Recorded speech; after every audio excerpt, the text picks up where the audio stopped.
What's up, guys? It's MSR and welcome back for our Week 3 battle in the IBL versus Blue Jay Ontos, the coach of the Toronto Totodiles. Today, we're going to be post-commentating over the battle that we had recently, and I will be kind of explaining what my mindset was going into this and what I was thinking during the battle.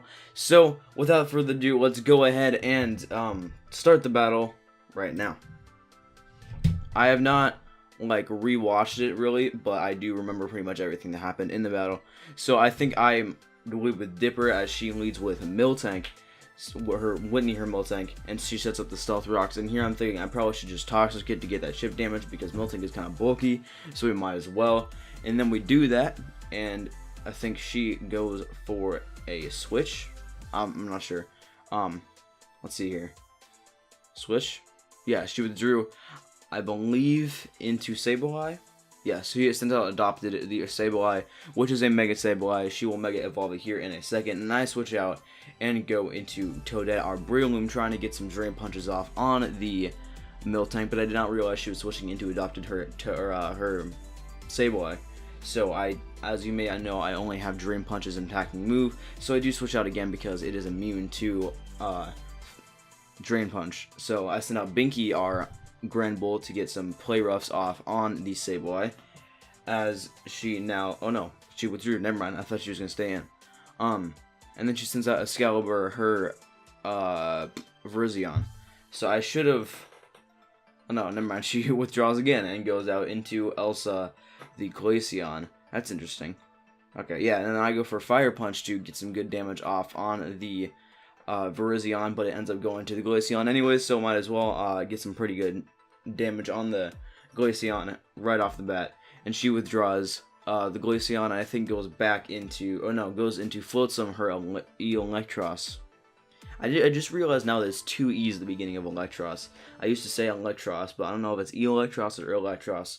And we do live this Flash Cannon that the Electros goes for because of our Assault Vest and our Special Defense investment, which helped a lot in this case. We probably would not have done as well with Grand Bull if we hadn't had that Assault Vest. And we do some decent damage with Close Combat, I think with Close Combat, or Play Rough on the Electros. So it goes for Flash Cannon again on Dipper. Doesn't seem to be doing much damage, only does about 30, I think 27. And we get a special defense drop, I think it was. And he goes for the knockoff for EVL, which was a bit of a problem as we go for the Ice Beam to finish off the Electros. And right off the bat, that's a big threat taken out that we did not need in the game, especially with our Flygon having Earth Power. We needed something to not be able to absorb that. And then he sends out Excalibur, and we switch out to go into our Atlas, our Chandelure. And we do take some rock damage, which kind of sucks because, not Excalibur. We did predict the Close Combat, though, from the Virizion because I was normal type, Dipper was normal type, so I expected him to use her to use some sort of fighting type move. So I switched out into Chandelure to take that. And then she sends out adopted the Sableye, and I set up the substitute because if you guys saw the team builder video, the set was a bit sweepy. I set up a substitute trying to go for some Calm Minds and possibly take out adopted. But as you can see, he Mega Evolves, and it might not work out too well with the Flamethrower, because Flamethrower is really the only move we can use. I think Shadow Ball, or no, maybe Shadow Ball. I don't know which one does more damage. I think Flamethrower actually does more damage.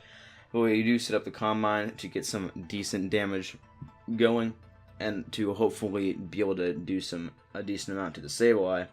And the substitute takes the knockoff, so we don't have to deal with that. We probably would have been dead if we wouldn't have had the substitute, but I probably would have switched out by now if we did not have it already. So we get some leftovers recovery, and then we also switch out there because I decided Shadow Ball and Flamethrower are not going to do enough to be able to take it out. So we go out into Binky, our Gramble, to hopefully take it out with a Play Rough, and we do get the Intimidate drop, which helps a lot in this case. We do take some damage from Stealth Rocks as well. He goes for the knockoff, or she goes for the knockoff, getting the Assault Vest off, which kind of sucks, but it doesn't do much damage in the first place. And we go for a Play Rough, leaving adopted at 1 health, which was something that kind of pissed me off because I definitely could have killed adopted if he would have gotten 1 more hit point lost. Like if Binky would have done 1 more hit point of damage, it would have killed, and that was a low roll. We low rolled by 1 HP. Could have gotten it, but we went for another player off to try and take it out because I was hoping she didn't switch out, but she switched into Toph, her Excadrill, and then it goes for an Earthquake to finish off Binky. I decided after that wouldn't be able to live a Stealth Rock, so might as well just sacrifice it because there's no reason to stay in or switch out. So then we switch out into Totodiles, which has Poison Heal, so that's why it's poisoned if you guys were wondering. And then she withdraws Toph to go out into, I think, the Virizion, or no, back into Adopted. So that means we have to switch out because we can't Spore, we can't Leech Seed because it has Magic Bounce. We do go for the Spore on the Excadrill, but it doesn't work because we're a Grass type, so we can't be affected by Spore. But we do also get the healing from the Poison Heal, and we opt to switch out because we can't do anything with Drain Punch. So we go out into Dipper to try to finish it off with a Ice Beam because we do take Knockoff and all of its moves pretty well. And I think, yeah, she goes for Recover, which kind of messes up in that regard. We also go for Recover to try and get some health back because might as well. I mean, we're on 70 health, so might as well get some good damage. And the knockoff isn't going to do much this time because she already had knocked off the Eviolite, but she did get a crit, which kind of sucks. And we go into Pikachu, our currently Beedrill, but it will be evolved into a Mega Beedrill because that is our Mega. So we also get hit by Stealth Rocks, which kind of sucks. And she goes for another Recover on Adopted, her Mega Sableye. And we go for the Mega Evolution, I think. Yeah. Wait, maybe not. Yeah, we do, okay. I didn't know if we switched out or not, but she switches out into the Miltank Whitney. And we go for the knockoff, I believe. Or U-turn. Let's see.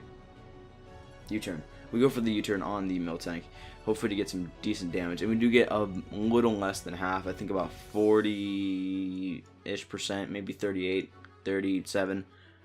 And then we switch out into Totodiles to try and get a Drain Punch off. And I think she switches back out into, what was it? Yeah, so every time basically we get Stealth Rock damage, we get Poison Heal to recover that. And she also has Toxic on Whitney, so that was a little bit helpful in this battle.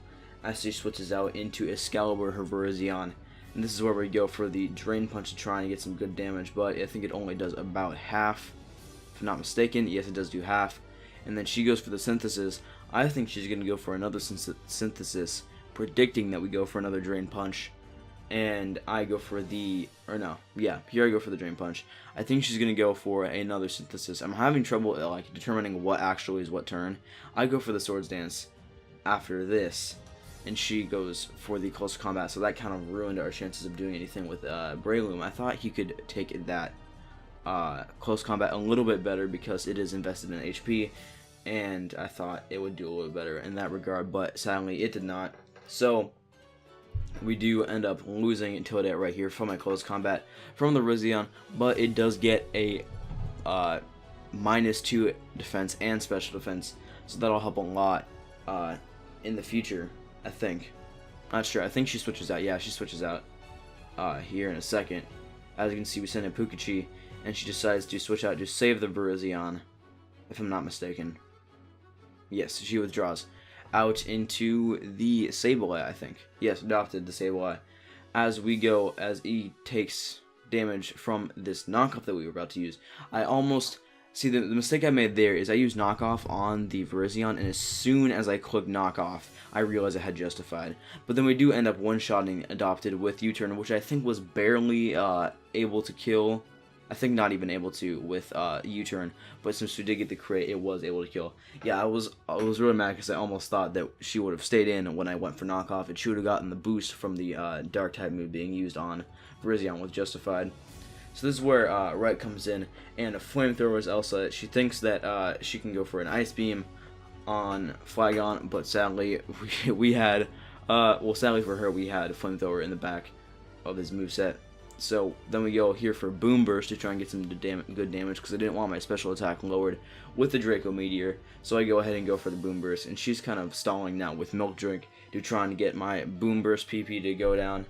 But since we do have the Toxic, she can't last forever with Whitney. So she, I think, opts to switch out into Excalibur to see if he can take the Boom Burst. But I think, or it can take the Boom Burst, but sadly, it does not for her. Sadly, I keep saying sadly, but it's sadly for her. It did not take the Boom Burst, and it dies. The crit did not matter there. I actually calced it. It would have done a lot more damage. It was just going really slow for whatever reason. And then I was debating here whether Earth Power or Flamethrower would do more damage, and I determined that I figured out that it was, well, yeah, it's stab Earth Power, so Earth Power is going to do more damage in this case. And she almost kills us with an Earthquake, but we do get the Earth Power off to take out Toph, which definitely is great in that regard. And Flygon basically clears everything here. He gets, it's a little bit of spoilers, but you guys can probably tell what's going to happen judging by how much damage Wright is doing to all our mons, but then we kind of get stalled out by this Miltank again a little bit. She kind of just goes for the Milk Drink over and over. Milk Drink over and over. And yeah, Flygon ends up getting 4 KOs in this match, which was pretty cool. I didn't even set up or anything, which I was really surprised that Flygon could actually get like a late game sweep, because this was a late game sweep, really. I'm happy that I actually got a sweep in and I got a victory in, because you guys can tell by now it's probably going to be a win. Judging by the fact that Whitney is poisoned, I have 3 mons left in the back, including Flygon, which has a decent advantage here, and we do end up taking out Whitney for the final kill of the match. So that, I really love that sweep that happened there at the end. I was really happy about that. It was our first win of the IBL League. So, anyways, if you guys are proud of the Portland Tirtougas for getting our first win and not being at the bottom with Nerdy Steve anymore, now he's at the bottom all by himself there. Well, also with Ice, because Chad kind of left off Ice to just pick up where he left off. So Ice still has a negative, or no wins yet. But Steve is also down there with no wins. But we finally got our first win of the IBL, which I'm really happy about. We're 1-2 right now, so hopefully we can bring it back to 2-2, and then possibly 3-2. But I don't know. Anyways, we're gonna have to see next week what happens. Actually, my battle won't be going on for a couple weeks because Sky Trainer Silver is out of town for a couple weeks, so we won't be able to battle for a little while. But if you guys did enjoy this video, please feel free to leave a like and subscribe to support your Portland Tirtougas, and I will catch you guys later. Peace.